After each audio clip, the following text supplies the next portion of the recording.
updates in education on the farm. Keep tuned into UBC Radio, inspiring Uganda.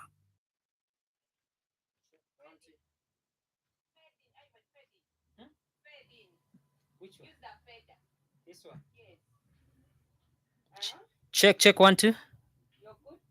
Hello. Come again. Hello. How are you? Again. Hello. Okay. Hello. Good evening. Hello.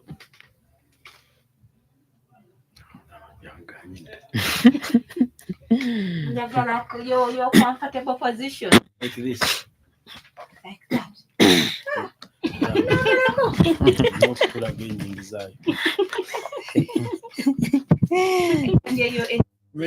Enfunayo. Iyo butemenya.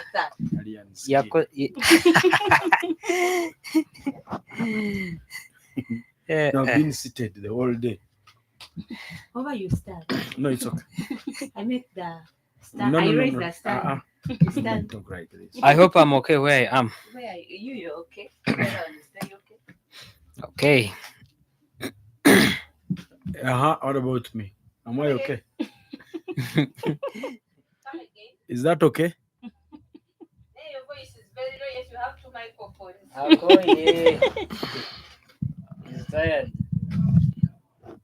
Okay, let it be like that. How about that? Very okay. Perfect. Got it. Stand up.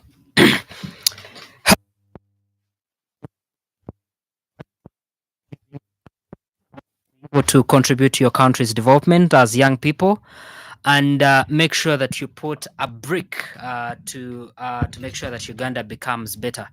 My name is Ivan Tumukunde. Welcome to the show, and this is UBC Radio. Today in studio, I have Tresselyn, who is from the Girls Mentorship Space. Tresselyn, say hello to the listener. Hello, listeners. This is Young and Smart program, and I'm very privileged and honored to be part of this. And I can't wait to. Thank you, Tresselyn. This is, I think, your 3rd or 4th time being on board. Thank you for being part of the team that is focused on changing the lives of the young people of Uganda. You're welcome. I also have Robert from the PDM Secretariat. Robert, welcome to Young and Smart program. Say hello to the listener. Thank you very much. My name is Robert Sendege. I'm a research officer with the PDM Secretariat. Thank you so much. Today we are discussing the parish development model, and we are focusing on bridging the gaps in the implementation of the program, and majorly focusing on how the young people are being involved. Are we actually reaping the benefits for which the program is intended, or it's like any other program that comes and passes by? As we understand, the government is putting so much focus on the PDM, well understanding that it's a magic bullet that is going to transform the economy of this country, isn't it, Robert? Thank you very much. Let me first remove the thinking Yes. that all government programs have failed. Mm-hmm. It's not true. Not all government programs have failed, but at least for purposes of statistics, Mm-hmm. we have 61% of Ugandans who are in the money economy. Mm-hmm. So I would say, on a big extent, Yes. government programs are the ones who have led them there. Wow. 4 years ago, 68% of Ugandans were living under subsistence. But the latest survey by UBOS and OWS, Operation Wealth Creation, indicates that we now have 39% of Ugandans living under subsistence. So now, when you look at the terrain of Uganda's economy, especially in the financial sector, 39% are those people that have been categorized as subsistence, those who work for a day. If he doesn't work today, He won't eat. He won't eat the following day. He won't eat in the evening. So these people, on a national average, make 39%. But of course, it varies with different regions.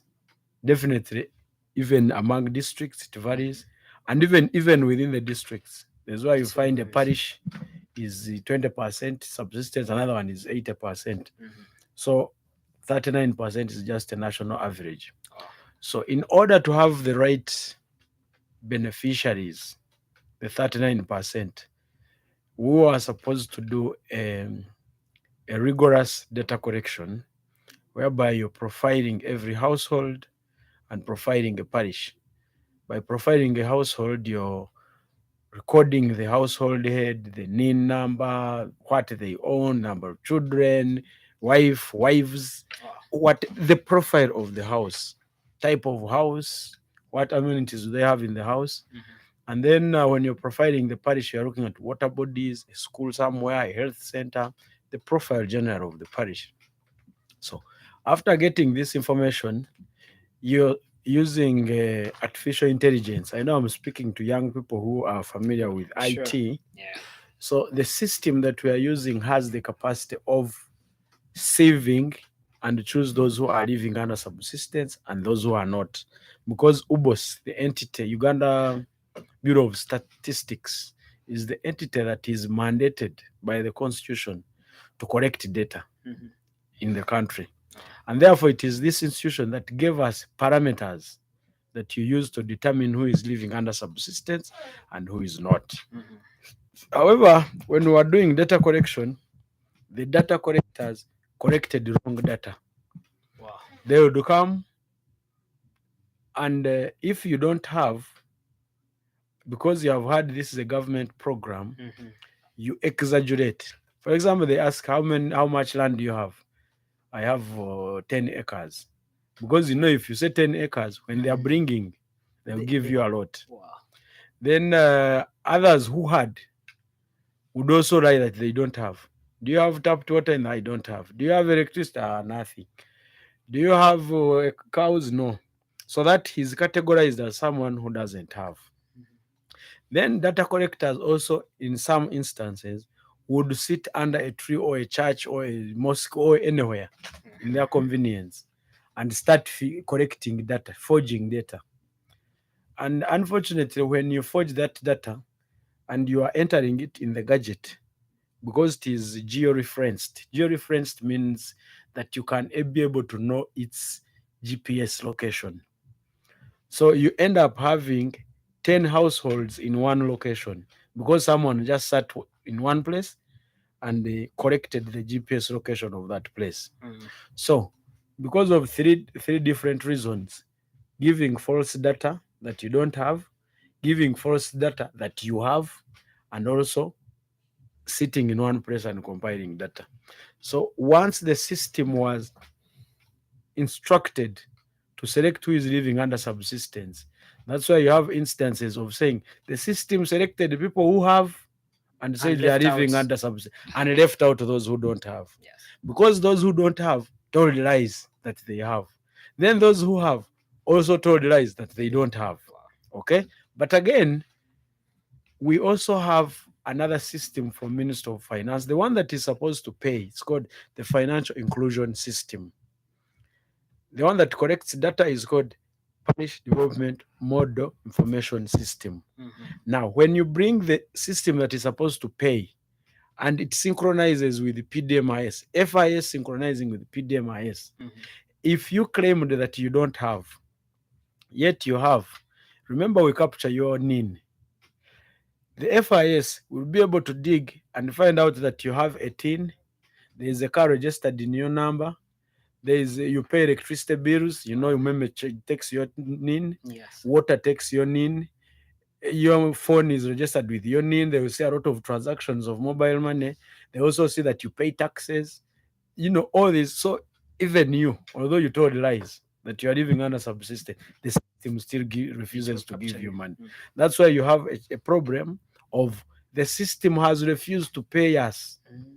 That a percentage of us have not been. That very few people are the ones who have received, Yeah. because people told lies about themselves. But Robert, doesn't that then clearly inform us that the claims that people have that from the birth of the program, there are issues that if not corrected, will affect the implementation of the program. If you talk about wrong data from the beginning, data that you're correcting yourselves, what does that speak to the common person and those ones who are already critiquing the program? Now, what is happening is that the training of data collectors happened during lockdown. They are trained online, and most of them did not understand and properly conceptualize what they are supposed to do in data collection. But what we are doing is we are cleaning up this data and filling the gaps. Where wrong data was collected, it's being cleaned. Okay. Where data was not captured, it is being captured. And we hope that after a given time, we shall have the correct data of the right households being the ones that the system is bringing out to be the ones to benefit from PRF. However, we have not stopped to wait for the data to first be cleaned. We have now tried to approach it in a traditional way. So communities come together, and the person who is organizing these communities, parish chief and the other leaders of the circle, they are the enterprise group leaders, they are supposed to invite people. The president used the Runyankore word of okurarika. Okurarika is you inform people in advance. Exactly. You tell them, today, let's say today is Friday. You inform them today, Friday, that on Wednesday, this date, at this time, we are inviting all community members. You come, we have a meeting on PDM. When they come, it is these members who will select in their communities and say, for us, we know ourselves. This one has a car, is not living under subsistence. This one has electricity, DSTV, etc. He's not living under subsistence. But this one, all of us know, hey, do you agree? Yes. So selects the beneficiaries, and then the beneficiaries are that community puts it on a list that these are the people we have selected, and sends it to the circle so that the circle can carry out processes of appraising. Appraising is simple: going to see the location of the person. If the person is going to look after chicken, has he built a house that is enough for the 100 birds he has asked for? When there was a training for poultry, did he attend?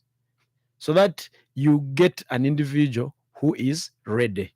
The sort of that person is got, then they write documents, filling application forms, filed, and then the person goes to open a bank account as the list is sent to the accounting office. In this case, the cow or the town clerk for a city or municipality writes to the bank instructing them to pay this person. Yeah, so it is the appraised and prepared person who is supposed to open a bank account and is given money. Great. Still on the issue of misinformation and people being able to understand the program, like many other government programs, people still look at these programs as if they are kind of appreciation to them for supporting the government. And therefore don't really take it serious to be able to use these funds for the cause. Can you help the person listening in right now to understand basically what the PDM is all about? Thank you. And I will start by thanking you for hosting me. This is one of the ways of communicating this. We have a network of, in our 18 sub-regions in Uganda, we have 2 people that have been trained to promote the PDM. We have another 18 people from the secretariat who oversee each sub-region. So those are 3 people permanently for the sub-region. Then under them, we have at the district level, we have focal persons who have also been trained to make sure that they understand the PDM and explain the right gospel about PDM. We also have RDCs. We have engaged them in different forums across the country. We are even carrying out regional workshops where we invite, for example, we had one in Masaka, we had another one in Usoga, there was another one in Ankole, there's another one, there are others coming. So we engage the RDC, the chairman LC5, Operation Wealth Creation, and then the district technical core team headed by the cow and his heads of departments. Sit with them in a workshop, harmonize, explain PDM, understand it together, and ensure that when they are going to preach it out there, they are spreading the right information to avoid this miscommunication about PDM. But also, on a national level, we have organized the FAQs, frequently asked questions, because it's been a while. It's now, we are in the second year of implementation, and so many things have been asked about PDM. After getting all these questions, we have provided answers for these questions into talking notes. Okay. So these talking notes are going to be distributed to all our politicians at the national level, MPs and ministers, so that when they are out there, they are speaking the same language, responding questions in a similar way, rather than having mixed communication to the public and creating confusion. Now, how do you do that when you go to places that are predominantly opposition, and you find these members already campaigning the program? How are you able to take this information down to the roots using politicians? You see, the truth is always stronger than a lie. If you cannot decampaign if I tell you this is a phone, you cannot say it's a brick, because I will tell you a phone, when you switch it on like this, you press here, you can call. The moment I call and the phone goes through, everyone will know that what I'm holding is a phone. So if we have formed enterprise groups, we go there, you see the members. These members join together at a sub-county level and form the circle. You find there is a circle leadership, there is a bank account they have opened, Minister of Finance has sent money on their account, and even the chairperson of the circle can show you on his phone the amounts of money that finance has sent there. I think if you are opposition and you are saying they don't happen, I think people will see you as someone with different intentions. Exactly. That's doing work and making sure that work is seen to be done. Yes. Otherwise, for someone who has not seen a brick, at the same time not seen a phone, we can lie to them that a brick is a phone, and they will believe so, because they don't know the truth. What are the major pillars of the parish development model? Parish development model is in what has been termed as 7 pillars. But when you hear about pillars, you might not easily relate how they interact. Let me simplify it for you. Like I said, we are saying that 39% of Ugandans are living under subsistence. But if I asked, you said your name? Tracy. If you asked Tracy, how many households are subsisting in your parish, she might not tell you. Sure. Even you yourself, if I asked you, you don't know. So this is why we say let's collect data. After collecting the data, now that is the pillar number 6, which is data collected, parish development model information system. So that you profile all households, and basically you digitalize households and their surroundings. Now, after profiling them, it will help you to select those who are living under subsistence. Okay? After you have known them, they form groups, and then a circle, and then Minister of Finance gives them credit under the pillar of parish revolving fund. So now the pillar number 1 is data collection. Then another pillar is capitalization, which is parish revolving fund. Now, and once you have given them money, so they go and rear chicken, dairy farming, fish farming, coffee, piggery, they now have gone to pillar number 1, which is agro-processing value chain development.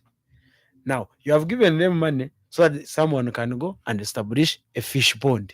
Okay. Mhm. The moment they have established a fish pond and the fish grow, when he's going to sell, another person can go and go borrow money and say, I want to go and buy fish from Tracy Mhm. and send them and take them to the market. Then your name Ivan. to add. Yes. Okay. So I in the market. This one is in production. Now me, I'm in transportation. Hmm. Then the one who will come and buy the fish from Ivan and go maybe fish fillets or Mhm. and so this one is value. So we are saying that at least let everyone be somewhere along the In the value chain. chain, either production or storage or processing or marketing or transport. Be somewhere. Don't sit and relax and think you advance. Mhm. Yes, now pillar number 3. Yes. I've talked about 3 pillars: Yep. data collection, capitalization, then in the value chain. Mhm. Now, but now we have other pillars which we call the intervening, the enabling pillars. Yes. You have fish farming in Muchiyindi, in Buyikwe. But the market for fish is in Seta market Mhm. or Mukono market. Yeah. Now, the problem is fish is perishable. So the moment I move my fish from Mukatosi Mm. to take it to Mukono, it will perish along the way. Yes. So ice coolers. Hmm. Okay? And the ice coolers also need electricity. Now, this is how the infrastructure comes in to facilitate Mm. Mm. the agro processing value chain. Yes. If I explain all the other facilitators, I will not finish because some places you need milk coolers, you need the coffee holders, Mhm. processors, etc. Yeah. So now that is infrastructure pillar. Then the other pillar is if people you have known them, given them money, they are participating in the agricultural value chain, and then you have given them infrastructure. They have money in their pockets, but are the children going to school? Are the schools there anyway? Mhm. Do teachers attend? Do they have scholastic materials? Are there health centers? Do the health centers have doctors? Do the doctors actually come to hospital? Is there medicine? All these other amenities in a hospital. Now that's how the social services pillar falls in. Okay. Now, after that, we have a problem which I've these days started calling the big elephant Mm. in the house, the mindset. Now, that's a big challenge, I'm, I'm, and that's what I was I'll finish up all the pillars because mindset exactly pillar. is another pillar. We're on the pillar, Mm. and the question that I already got when we were getting onto the program, that's one thing that someone brought out, that you see what is supposed to be coming first comes last, because of this very wonderful program, but then it's falling onto people that are not prepared.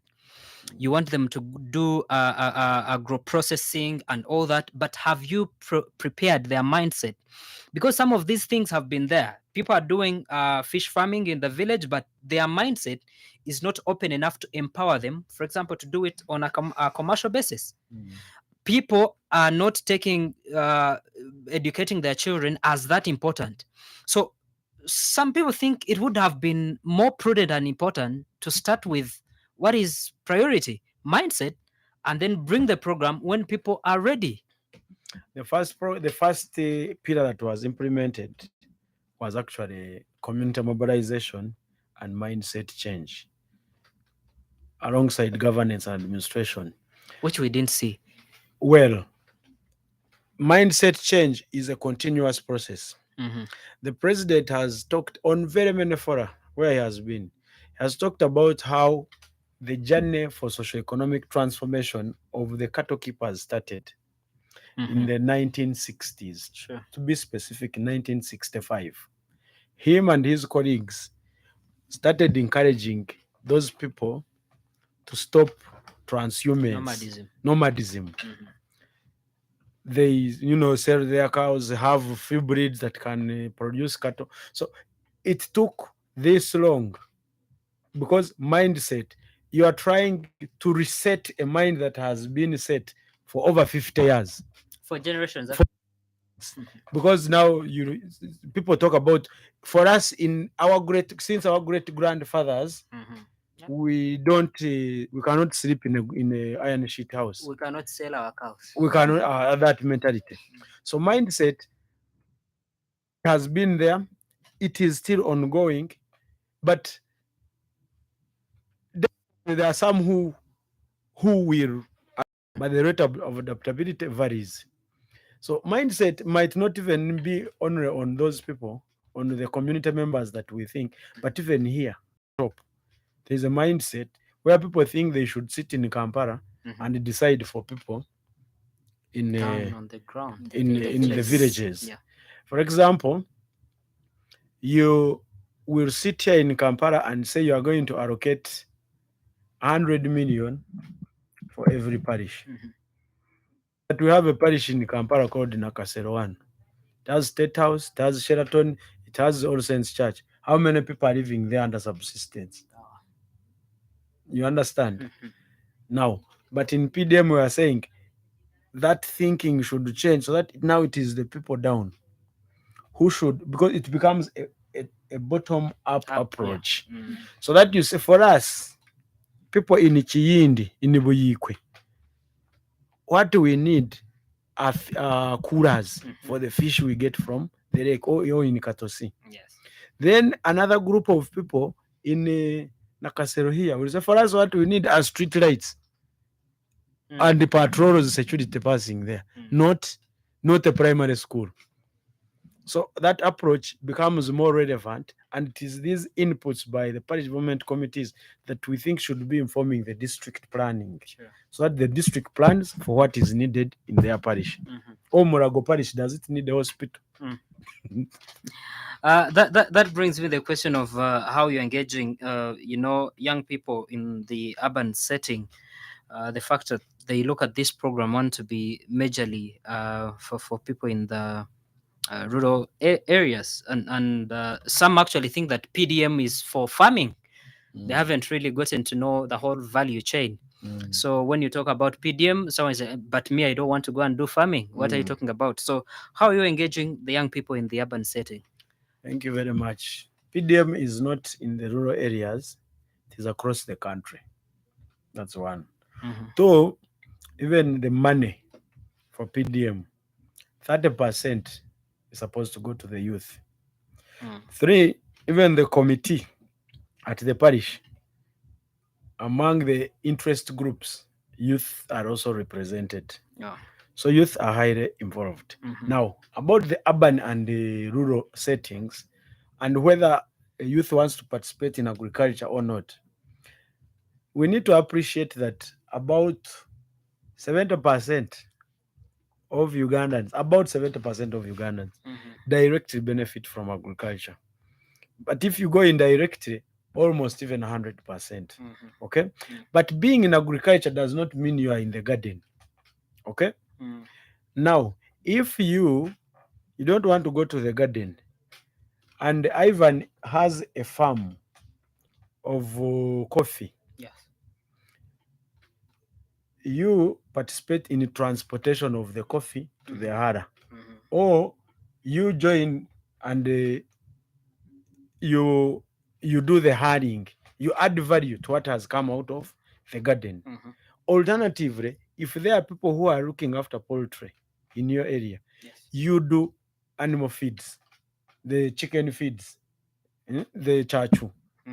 It's not that everyone is going to be in the garden. There will be off-farm activities, but there are also even those who will be in the market, who are seated in the market selling tomatoes. There's someone producing tomatoes in Ruwero. There's another one who will transport them in those crates. Then there's another one who will buy a crate or two and sit in the Karerwe market and sell. So not everyone is going to be in the soil. So the youth who are very strong, who are about 70% of Uganda, actually, if you don't participate in PDM, you'll be doing a disservice, not only to yourselves, but even to the country. But also, PDM is basically on commercialization of agriculture. Okay? But we also have money for youth who are not directly involved in agriculture, like emyoga. It is money for services. Services like border, carpentry, welding, saloon, restaurants, services, and even elected leaders. Okay? Yes. So if a youth feels they cannot go in the soil, but they want to go and do border, let them go in emyoga. So government has provided a number of platforms where each one should at least fit. Then those ones who want to do industrialization, manufacturing, they can go to UDB. Everyone is catered for. Yes. And the president made it clear and said that he does not want to see anyone as a spectator of development. He wants a participant. If you want to be a spectator, go to the football pitch. But when it is development, participate in development. Wow. Yes. Thank you so much, Robert. Coming to you, Treslin, from girls and mentorship space. You, as the young people, are you feeling the impact of the PDM 2 years into implementation of the program? And if not, what is happening? What are the challenges that you hear from the young people? Well, I believe from other programs that have been there, I feel this is actually a much more platform and initiative that actually touches us, the young people. Because one, I zero from a point of view that most of us young people are yearning to be rich or to make money. So there could be a percentage of us that do not have the money. And most of the youth in the village talk about the issue of poverty. This is something that has really, you find someone is selling the little they have, thinking that if I come to Kampala, my only desire and wish is to make money and be rich. But I feel that there have been so many spaces, right from say the structured adjustment programs, say the Millennium Development Goals, and then the Sustainable Development Goals, that one talks about the aspect of having no poverty. And no poverty in the sense that all the other sustainable development goals that you talked about, development, innovation, infrastructure, issues to do with community sustainability and city sustainabilities, issues to do with challenges in the aspects of governance and leadership, that all seem to be piled up in PDM. To me, the little that I've read about PDM, I've tried to incorporate it in the Sustainable Development Goals, which aim at a Vision 2030. And I feel like it perfectly suits in all the 17 goals. If I look at an aspect of gender equality, the Sustainable Development Goal number 5, you're looking at how you're bringing in youth. You're looking at how women are part of this. You're looking at how a common person, looking at the aspect of SDG number 10 on inequalities, that you're trying to reduce inequalities. And so if I, a common youth, right from the village, using the bottom-up approach, that right from the village, I can be able to acquire such knowledge, or I can be able to get resources and start up something for myself, then I feel it's more of tangible and elaborative to us, the young people. And then also another thing I would talk about is that as young people, we need to embrace change and we need to embrace working hard. Most of the times we want things to come on a silver plate, and you feel like they said, most of the youth would be PDM. I was actually surprised when I was talking to someone, and my question was, what briefly can you tell me about PDM? And to my surprise, she was like, what is PDM? And I was like, a leader? This is a leader in a certain institution. I was like, a leader? You don't know what PDM is? Not even in full? At least we need to take on extra miles and initiatives. That goes back to that period I talked about of mindset change. But then I feel that as young people, without information, we can literally not do so much. Because personally, for the few minutes I've been here, I've learned so much from my senior here, which I did not know.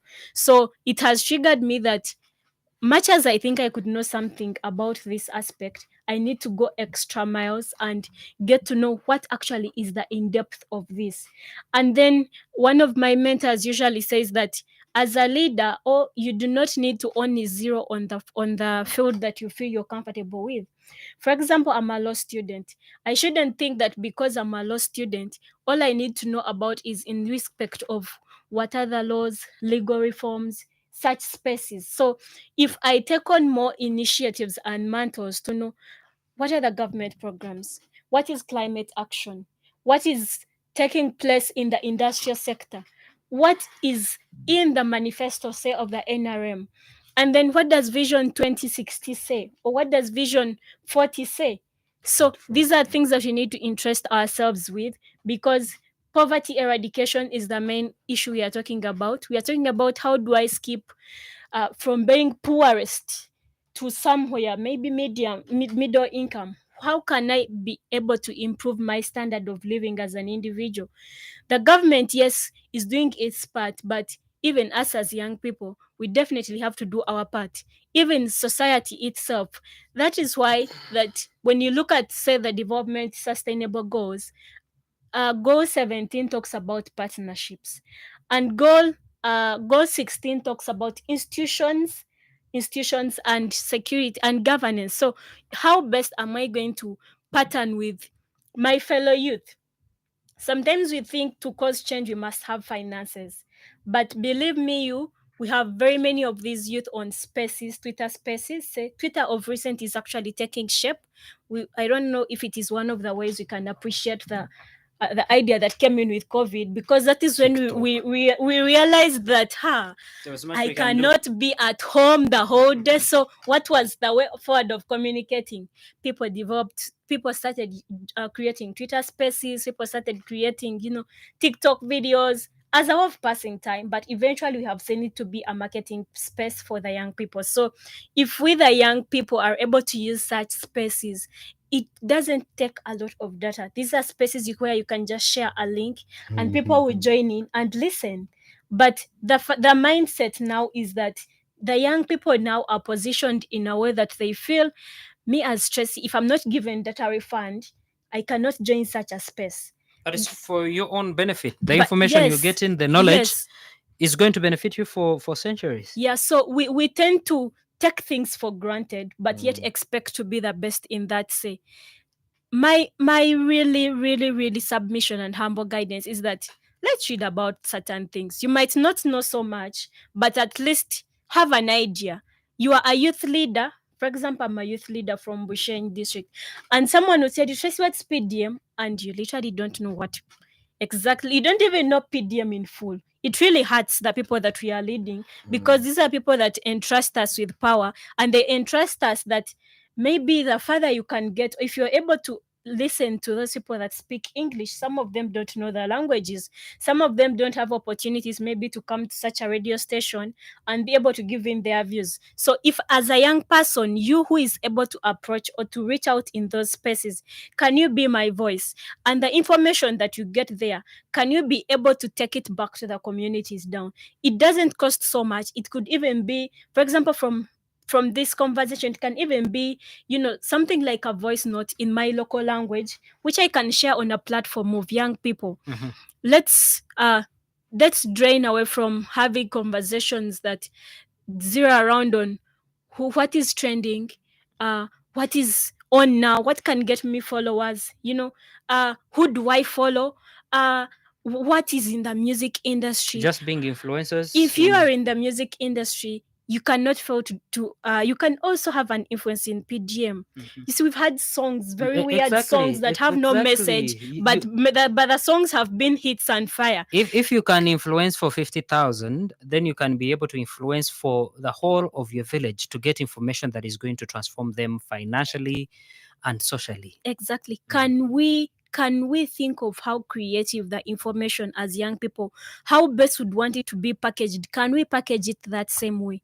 Can we have more of us join in to possibly ensure that young people have this information?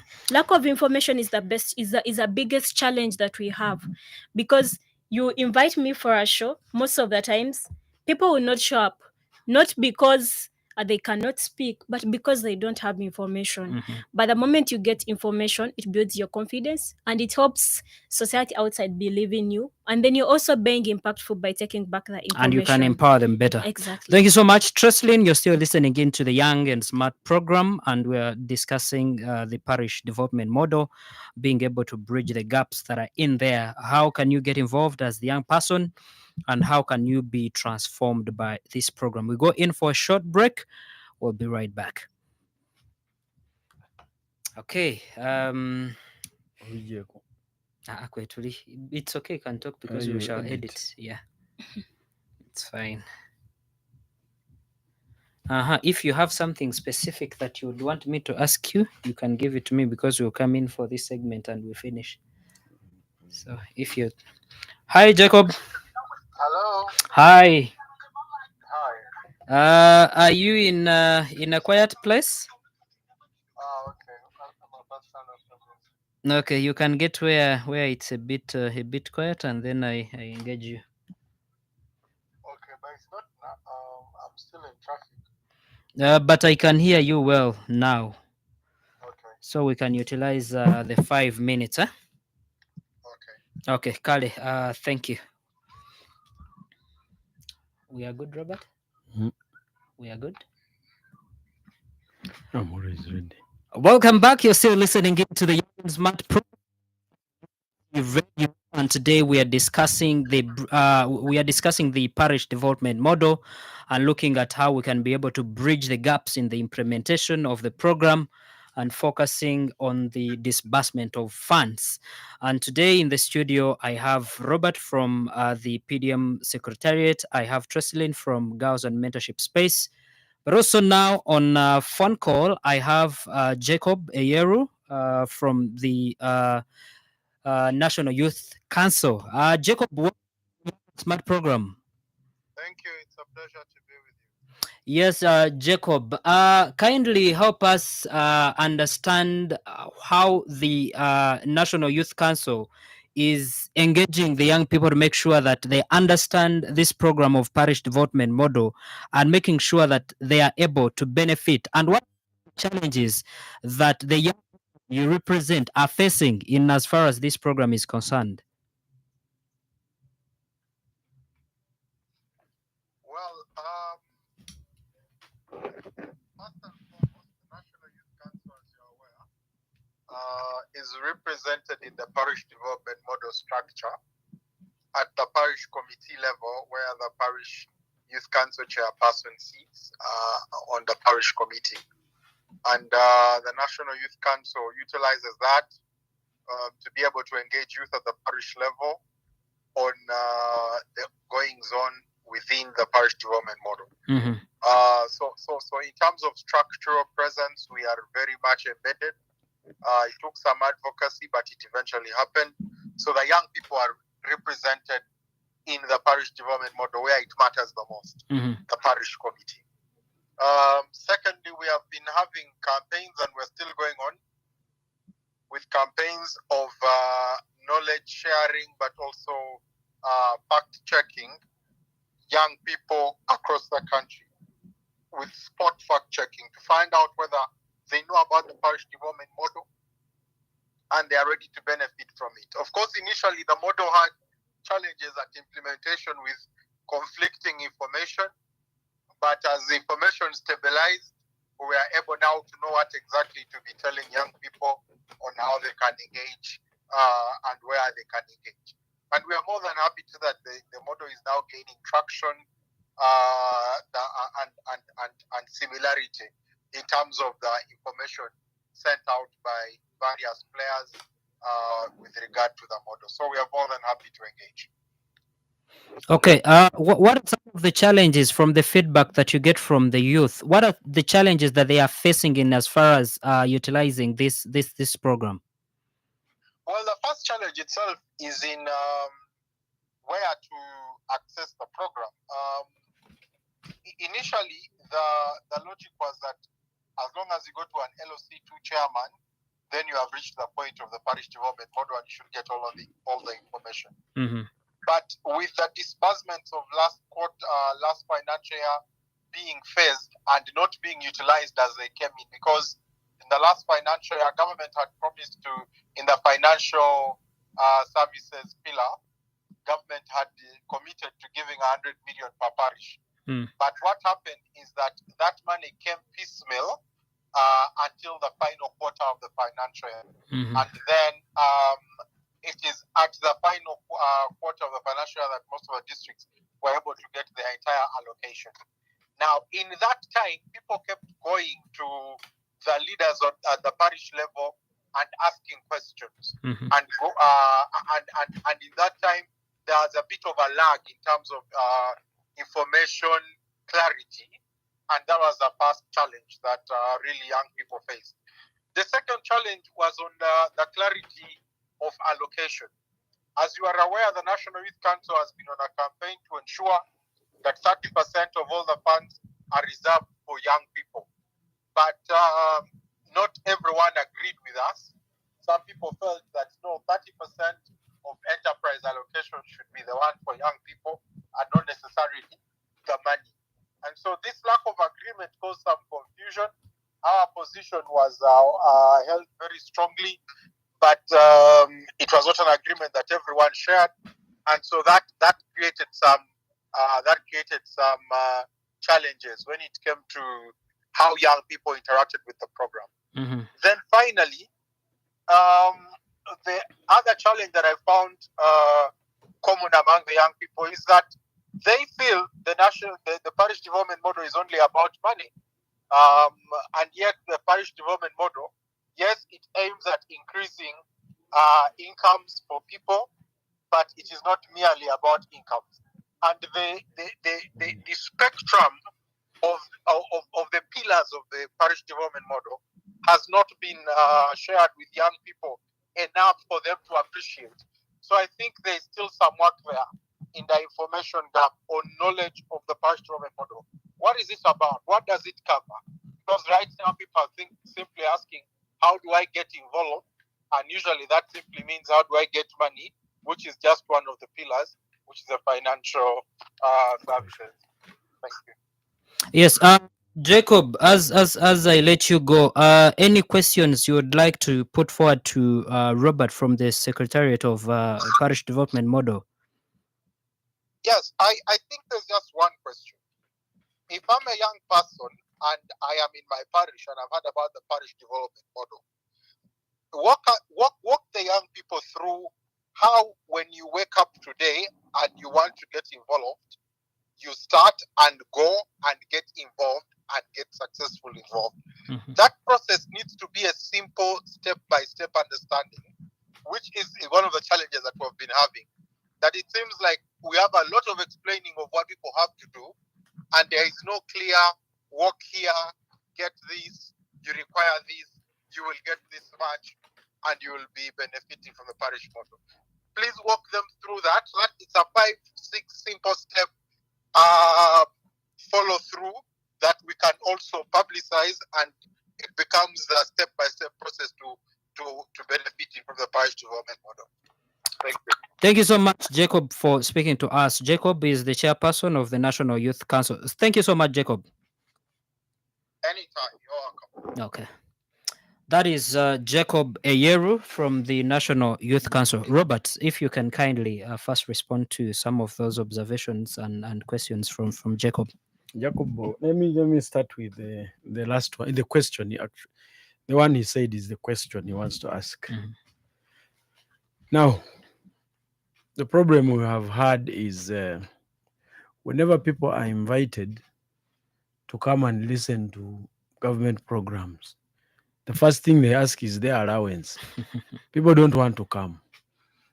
Then when they don't come, the few who come are the ones who undergo training and understand what it's all about, and they end up being the few who are benefiting, leaving the other so many. The moment people hear that so and so has benefited, now they come running. What about us? So one thing I would like to say is to call upon everyone. When they call up, she was talking about information. Information is power. Knowledge is power. I'm telling you that whoever is listening to us right now, by the time we finish, we'll be 50 times better than someone who never listened to us. Sure. So whenever they call you, when they call upon you, or hear anything happening, they have called you to come in a village meeting, you attend. You learn one thing or the other. So now the process of being part of PDM, I tried to explain it earlier by forming enterprise in your every village, wherever someone belongs. When they talk about PDM, people have formed enterprise groups, and others are still being formed, because even today there's someone who turned 18, there's someone who married, there's another one who died. Things are So first thing, you have to be above 18, you need to be an adult. and then you have to form You need to an enterprise group. No. You need to belong to own a household, You have to own a household. because the money is being given to a household, not an individual. To own or to belong. If they give, now let me first define what a household is. Mhm. A household is a place where an individual or a group of people stay under the same roof, Mhm. eating from the same pot. Okay. Briefly. Mhm. So now, if you are staying alone Yes. That's and your you are household. eating alone, That's your household. that's your household. Amazing. That's clear. If there is a father, a mother, and the boy is 25 and the girl who is 30, all living in the same house, Mhm. that is a household. household. I told you the parameters are given by UBOS, which is the entity that is supposed Mm. to do that constitutionally. Good. So now, that households are brought together, Mhm. and they form enterprise groups. For example, households will say, for us in our area, what we think we can manage is poultry, because there is a market of Congolese who like eggs. Mhm. For us, we can do pigs. We are along Villa Maria, Mhm. go to the same Babede, Yes. there is a lot of market for pigs. For us, we can do fish. Mhm. Okay, so now let the youth join these enterprise groups. Okay, they be youth alone and say, for us as youth, we are going to do an enterprise group on fish farming. Good. So once they have formed that enterprise group, they join at the parish level to form a circle. So And there is an they example. move and go to the parish. They're the same village. It's just knowing a date. Today we shall have a meeting of the circle. Then all of you come because you are members. Mhm. But there are 4 stages they go through to reach the point of money. Okay. First stage, after mobilization, Okay. and people have known what they are supposed to do, Yes. they join together from the whole parish. Those who are going to do poultry, those who are going to do piggery, fishing, coffee, dairy farming, all of them in the same parish Yes. join at the parish level. The reason why they are meeting for the first time is, one, to know each other, Mhm. to know which enterprises are in that parish, Yes. and then they want to choose leadership. So people can express, and you may want to be chairman, you may want to be that. They express in that first meeting. Yes. Then you have a second meeting, second general meeting, where now you are going to choose the substantive leaders. You vote for them. We have been gone places where people line up, they campaign. Someone is given chairman, another one secretary, treasurer, and they fill the committees. Then the third stage is now getting the leaders who are chosen, because you have leaders of enterprise groups, those ones of pig, of chicken, Yes. of fish, who come at the circle level, at the parish level, to form leadership of the circle. So then these leaders are trained in, first of all, leadership. What is leadership? Okay. How do they run group dynamics, conflict resolution, how to loan management, all those things that a circle should do. Yes. Now, after you have finished those 3 trainings, now we have individual household training. This one say they want to do poultry. An extension work of poultry comes and trains them. You see, if you are going to rear birds, if you rear 2, yes, they will grow. but it's not a profitable venture. For it to make profit, you need to rear maybe 50 or 100. They are the technical people trained in that chibaro, that profitability of an enterprise. Yes. If you want to do chicken, you need 100. The house should be this size. All those details. Then others will train in pigs, others in coffee, others in whatever they want to choose.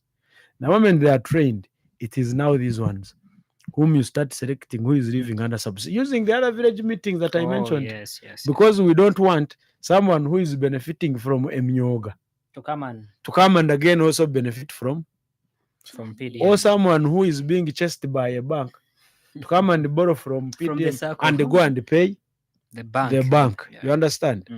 So after these 4 stages, in the first stage there are also other things to train, like I have mentioned, how to look after birds, how to fill forms, how to all those, or at the household level. Then someone opens a bank account, and then if the circle and the community has chosen that you are living under subsistence, the cow instructs the bank to pay you. That's how you get the money. Then that PDM is only seen as money. It's very right, and we are meeting it everywhere, including even in Kampala. Everyone thinks PDM is about money. Yet, even the pillar itself, financial inclusion pillar, credit is just a small component of it. Because we have business development services, you need to train people in business so that you don't look at. You are used to looking at farming to eat, but now we want you to start looking at it as a business. Okay, we are also looking at agricultural insurance, because there are vagaries of nature that are not predictable. But Minister of Finance is working with insurance companies to see which is the best policy you can give agriculture. Most of the agricultural loans that exist only insure the crop or the animal, such that if an animal is moving and it is struck by lightning, they will compensate you. But if the animal is moving and because of your carelessness, a car knocks it, that animal will not be compensated because of your carelessness. So, like, if you're a driver, you might have your car under comprehensive insurance, but should you drive it and your license is expired, that's on you. Not that you have forgotten how to drive, but you don't fulfill the requirements of being a driver. So even you, if you at night an animal comes and a snake enters your poultry, and you cannot be able to wake up and just you get. So we are trying to see how finance and the insurance companies are trying to see how they can come up with an insurance policy that can favor these workers. Okay. Then about 30%, I think you also explained it very well. So PDM is not just about money only, because why it is being seen as if it is about money only is because because we know the problem that people have is that in Uganda there are 3 circumstances. One, money is expensive. You want to borrow money in the bank, you pay up minimum up to 20%, minimum of 25% per year. If you put in these other costs, then you're saying per year. People in the villages, now there is also money lending. Yes, then in 20% the villages per month. Then the other thing is that even when you want to go to borrow in a circle, you know circles, these traditional circles, you need to first save at least 30% of what you need. If you want $1 million, you need to save 300,000. But we are saying that this category of people, they cannot save. Then we're also saying that in a bank, you're going to borrow money, you need collateral, you need security, either kadi ya motoka or chapa chenyumba chetaka. Now, if you don't have those, you don't have collateral, you cannot save, the money is expensive. So government is saying, now let's identify this category of people who cannot afford, okay? And then we capitalize them. So what we have been doing that is everywhere, Mhm. is identifying those people through the data collection and village meetings, so that we can identify those who are living under subsistence, and then we organize them into groups, Mhm. circle, and then the circle is capitalized. Mm. It's as if government is actually buying for them shares in their circle, because that money will not come back to finance. Mm. Government will keep on adding, Yes. so that they have enough capital to borrow and then start these other processes. Now, the moment they start going to rear pigs, to fish farming, chicken, and then we start seeing eggs, that's when people will start remembering, hey, there is a pillar of production. Mhm. Okay. Yes. And then when they are building a bridge, putting electricity infrastructure, so these pillars may look silent because they are feedback pillars. Mhm. So fine. And then also, naturally, money is more, makes a lot of noise than any Sure. other thing. Tangible. When Yeah. someone holds money, they really see Yeah, the if you impact. give this, if you show this lady money, she can start changing language. Amazing. Still on the issue of allocation, youth. I think Ayero tried to hint on it a bit. They're saying, how do you get 78% of the young people, and you're giving them 30%, but still this percent is for women, youth, and people with disabilities. And they're saying, is there a possibility of having at least this 30% specifically allocated for Now, the youth? Ivan, 30% is actually a minimum. Because when you look at the population of Uganda, Yes. and we say that 70% are youth. Mhm. Now, the interest groups are catered for that 30% Mhm. youth, Mm. 30% women, Mhm. 10% disability, Yes. that's 70, Mhm. 10% elderly, Mhm. that's 80, then 20% Mm. the rest Yes. who are men. Yes. But you realize that when you go to money for the youth, Mm. there are women who are youth, Uh-huh. okay? Yes. So There are people with disability. who are youth? Yes. You get. Mm. So you'll find that actually youth will be getting almost like even 70%. Then Wow. there are even women Mm. who are youth. So you find they even they can get in women. So actually the percentage is now between the youth and women, Wow. because they fall in either. Mhm. But 30% is just a minimum. But on reality, if you go on the ground, Mm. actually, because they are the most productive ones. Mhm. And again, they're also benefiting from the other.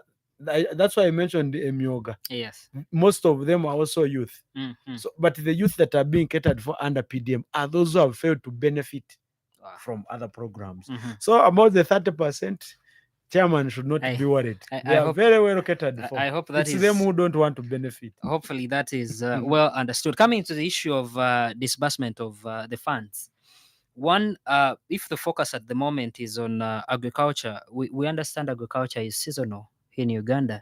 So if money is supposed to come in at the beginning of the season and money comes in when the season is done, someone gets hard cash, they get the money, but then the season is already done, and that's how people miss up. How can you ensure that the disbursement of these funds really come in timely? Even money is very, very tempting and Mhm. very attractive. But this is why I mentioned that we do business development services. Mm.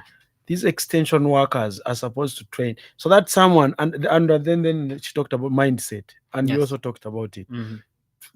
People should have the mindset of knowing that this is money Mm. for business. Mhm. If I am going to, have you been to Masaka? Yes. If I'm from Nyendo, Tracy, you know Nyendo, Yes. and I'm going to do an enterprise on Okwatensenene, catching grasshoppers, Yes. I will not go to the bank and borrow money Mm. in July Yes. to wait for the grasshoppers that will come November. in November. Mhm. So then the other thing is that if a bank lends you money because you have a title, Mhm. does everyone with a title go to the bank to get money?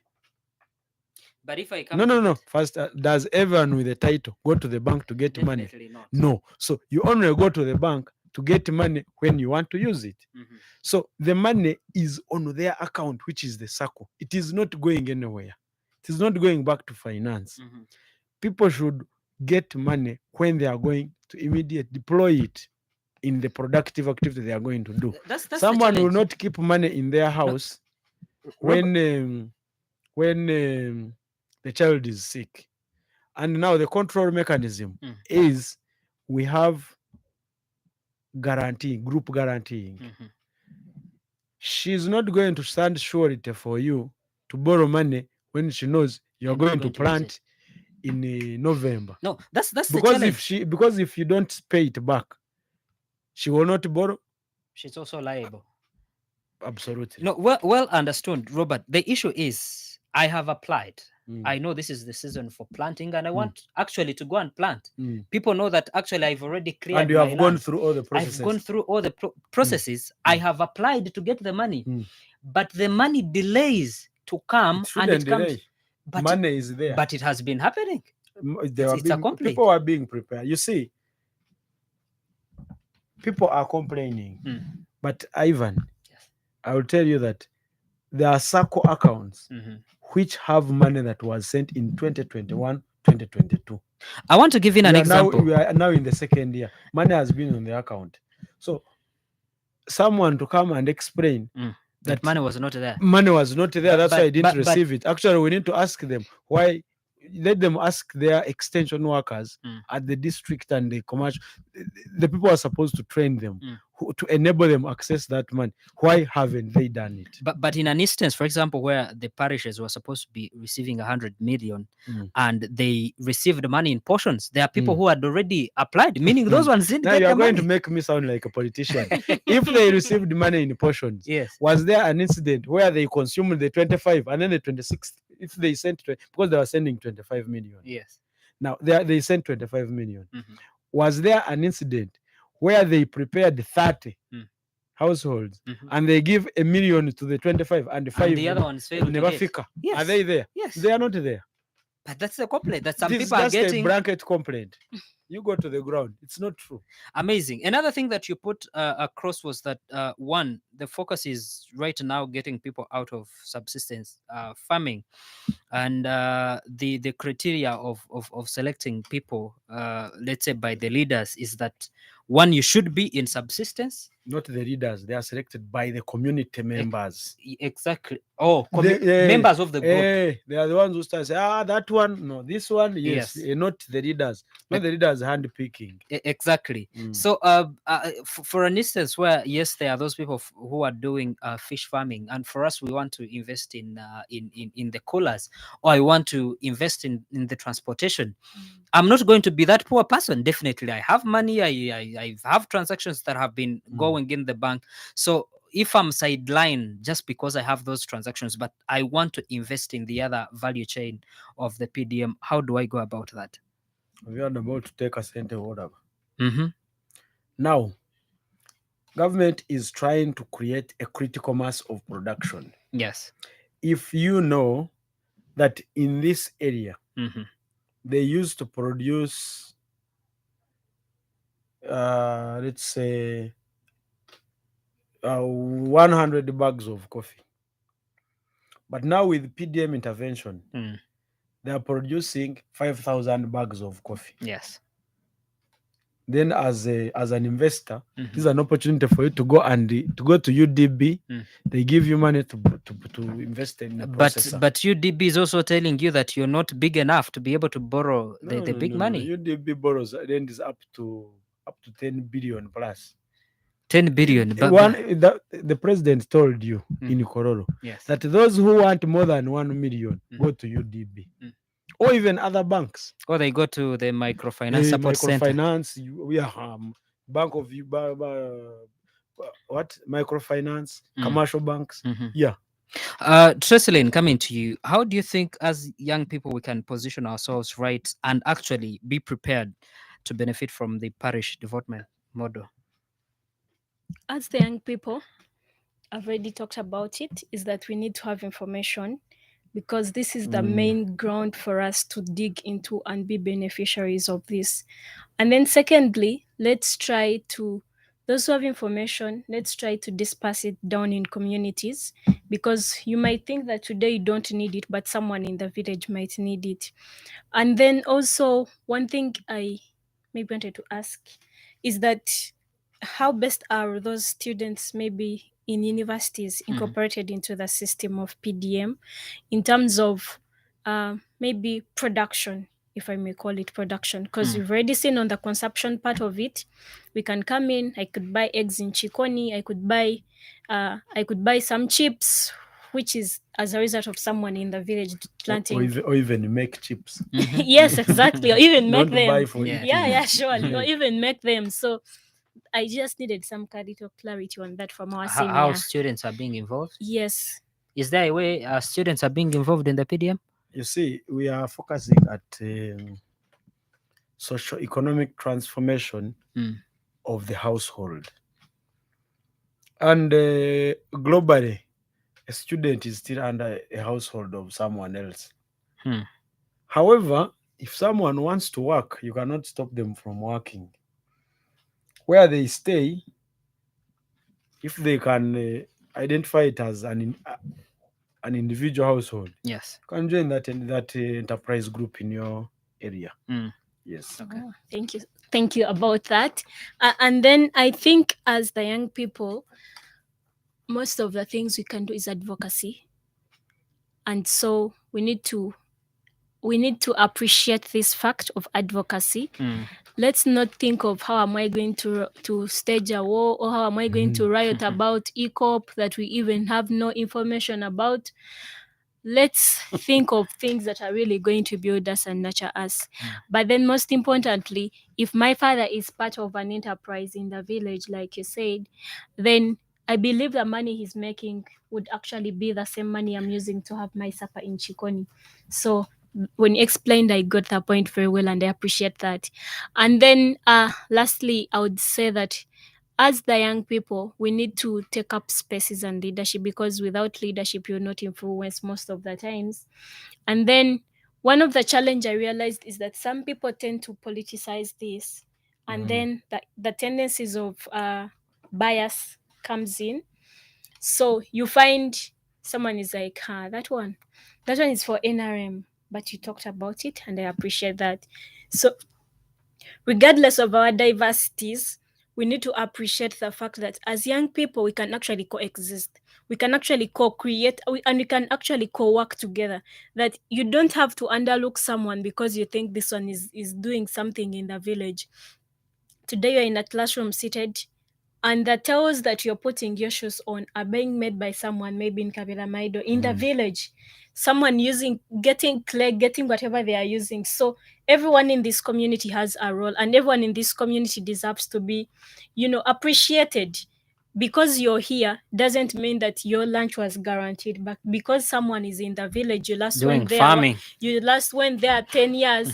You think food is from supermarket, but even that food from supermarket, my friend, is as a result of someone, some lady, some young boy in the village who is trying to make life easier for you.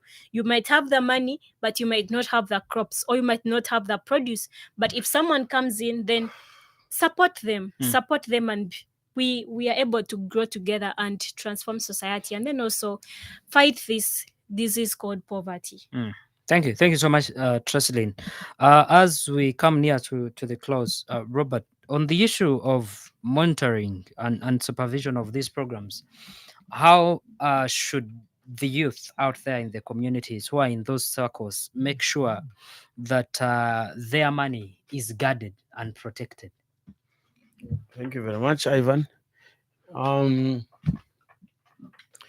First of all, what determines how much money you should borrow is the profitability of the enterprise you have chosen. Yeah.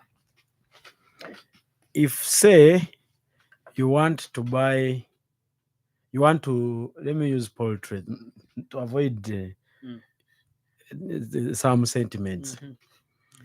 And the extension worker is going to tell you that for a profitable venture, you need to start with, let's say, I'm not an extension worker. Yeah. Let's say 100 birds. Okay. Mm. Then how much is a bird? Let's say 2,500. A young one. Yes. So if you multiply that, it gives you 250,000. Mm. Okay. Okay. Then you say these chicks, after a week, they are vaccinated, and the vaccine costs, let's say, 50,000. Mhm. Okay. Yes. Then feeding on every week, feeding every week, let's say 20,000 times the number of weeks, Mhm. you find it goes to up to maybe the time to start laying. Yes. It goes to like 600,000. Mhm. Okay. Then another, and then you add up, you find it is like 1 million. Mhm. Okay. Yes. Now this is the money you go and borrow from the circle, because you have each amount for everything, Mhm. such that if you touch money for feeds, it means that in the last 2 weeks for them to lay, so that you start getting eggs, the chicks will die of hunger. So already someone is preparing something he has planned for. It's like if you're planning to she's a student in a semester, Mhm. that I'm going to be, my father has given me pocket money of 100 or 50,000. I will be buying what do you buy, Rolex? Commando. I'll be eating Of Chikomando 1,000. 1,000 per evening Mm. for the next 50 days. Mhm. The day you will eat Chikomando of 3,000, you know that there are 2 Two nights. nights you have to sleep hungry. Wow. So because now you have already prepared. That's one of the ways. Mhm. But the other ways is the groups. Yes. The group guaranteeing. I was in Maracha, Mhm. and we were talking to a certain enterprise group. We asked them what was the criteria of choosing these people Mm. and not these ones to get money. Mhm. You see, for us, we are near a border. People who dislike going to Congo, we don't put. Wow. People who are known in the village Mhm. for not knowing how to, like, awareness asurambi. Yes. Those who are Who known don't for give not bad data. bad datas, Yes. we don't give. So you'll find there's someone in an enterprise group, they have undergone all trainings, Mhm. but people refuse to do what? To guarantee you. Mhm. Because the people know the moment money, you see, government is aiming at having Mm. 100 million for every parish. Yes. If this money is sent for the next 4 years, this is 400 million Mm. as what? As profile, portfolio Mhm. in just one parish, Yes. where people can borrow and return, borrow and return. Mhm. Now, keeping other factors constant, those who are still in school, Mm. if there is interest that is accumulating on this money, Yes. because they're supposed to give 6% per year, Mhm. just to cater for inflationary levels and other Mhm. administrative costs, Yeah. you find probably a parish has 500 million. Mhm. Now, if you have 500 million in one parish, in Uganda we have 10,594 parishes.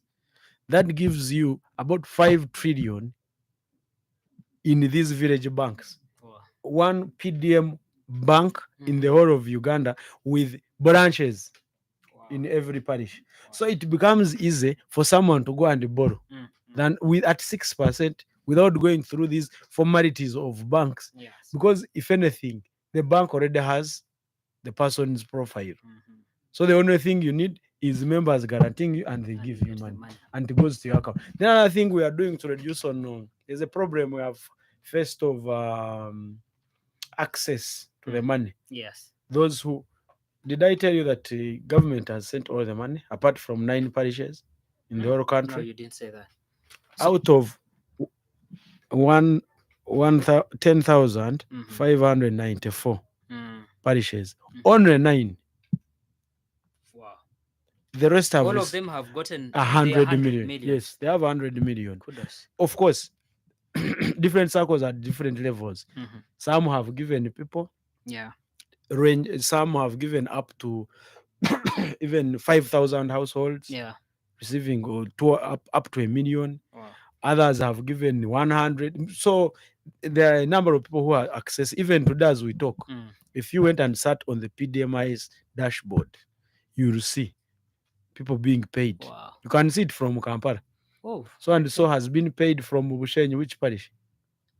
Chibijenje, Which sub county? Chabjim sub-county. Chabujimbi, Chibijenje, Chabujimbi, PDM Sacco. Someone has received from that Sacco Wow. this amount of money. This is what they are going to do. This one has finished all the trainings. Tomorrow he will receive. You see it from here. Oh. This is not. So now, if you have all this money on every parish in Uganda, this is when you find even other people will start borrowing from this bank than going. In other words, by that time, 4 years from now, if everything goes as it's supposed to be, the PDM Sacco, the PDM bank will be second to Stanbic in Uganda as the bank with the biggest portfolio. Wow. This is where we are looking at. So people should stop being narrow focused and saying Kasimo, the president, has thanked. No. It is much, much beyond that. Okay. Because we are looking at socio-economic transformation. On the same issue, what is the what are the payment plans for this money? Now, we received a directive from the president that once someone has been prepared and borrows money from the PDM Sacco, they should use the money and start repaying after 24 months. But should have completed the payment after 36 months. Now, so they start paying after 2 years? Yes. Wow. However, people shouldn't be scared that if someone takes money, how will I get? Yeah. No. This financial year, as we talk in this quarter, More money is coming. another money is coming. So there's always going to be money for people to borrow. Who decides on the percentage for interest? The percentage is constant. It is 6% per year. Yes, you take 100,000. Yes. 1 million, you return 60,000.